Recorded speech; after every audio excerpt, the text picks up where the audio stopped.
Ever lay awake at night and think like, what if? Oh, yeah. What if like a huge earthquake hits or a pandemic just explodes or something crazy? Uh-huh. We're going deep on prepping today, looking at this blog post outline. Nobody is coming to save you. The time to prepare is now.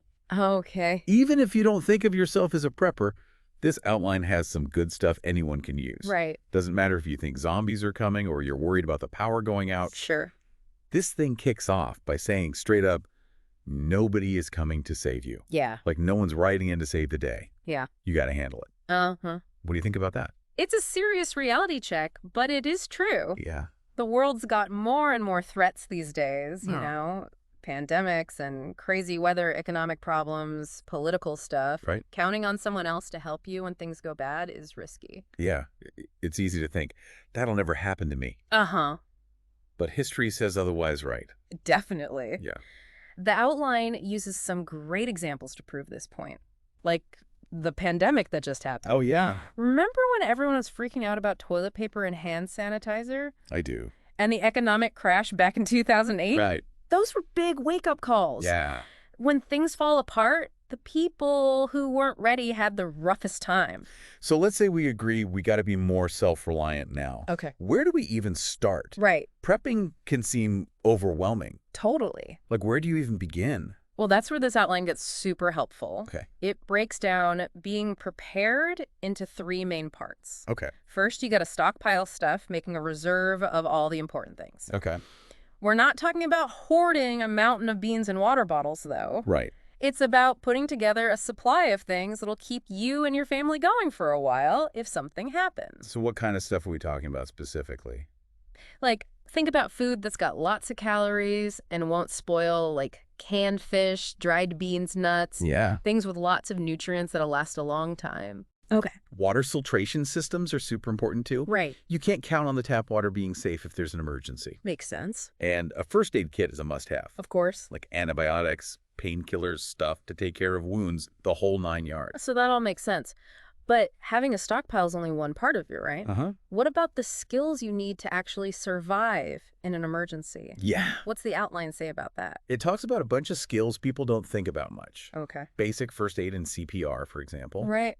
Those could be the difference between life or death in a bad situation. Yeah, for sure. Self-defense, too. Knowing how to protect yourself and your family. Uh-huh. Super important. Yeah.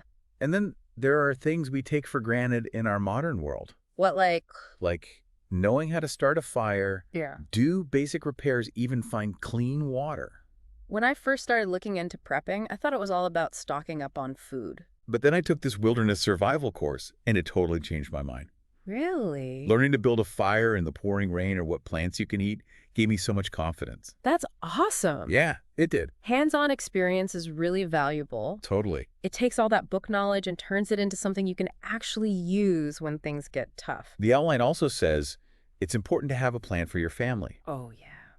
It's one of those things we put off hoping we'll never need it. Mm-hmm. But having a plan can be a lifesaver in a real emergency. And absolutely. So what does that involve? Having clear evacuation routes figured out, Okay. knowing how to communicate if phones and internet are down, Right? and making sure everyone in the family knows what to do if you have to shelter in place. This is all super important, but for someone just getting started, Yeah. it can be daunting. Yeah. What does the outline suggest as a first step?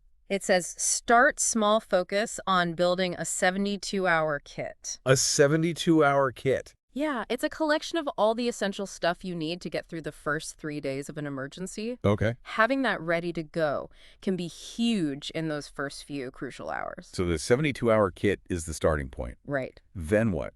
How do you keep building on that? Well, from there, you can gradually add things for long-term survival, Right. like water filtration systems, solar power banks, more food, and medical supplies. Okay. It's a marathon, not a sprint. The outline also talks about survival training. Uh-huh. Not just reading about it, but getting out there and doing it. Exactly. Yeah. And that's where community comes in. Okay. Being part of a group of like-minded people can give you support, share knowledge, and even boost your odds of surviving something tough. The outline mentions Surviving What's Coming School, Oh, yeah. run by Coach Dex. Uh-huh. Seems like it's a whole network of people focused Yeah. on self-reliance. Right. They even have challenges and expert tips to keep people learning and engaged.